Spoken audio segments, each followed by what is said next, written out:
Anong nangyari dito at bakit ganito siya? Suggest naman dyan guys. Bakit ganito yung dahon ng sili ko? Yung sa pinakapuno niya na parang magbubunga na siya. Pero bakit ganito siya oh? Diba? So, ayan. Lahat sila ganito. Yun oh. Lahat sila ganyan.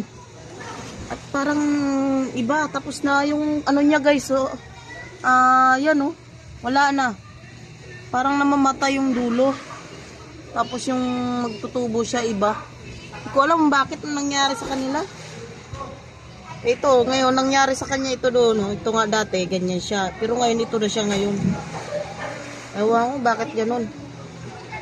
Parang mamamatay ata siya. Pero hindi naman kasi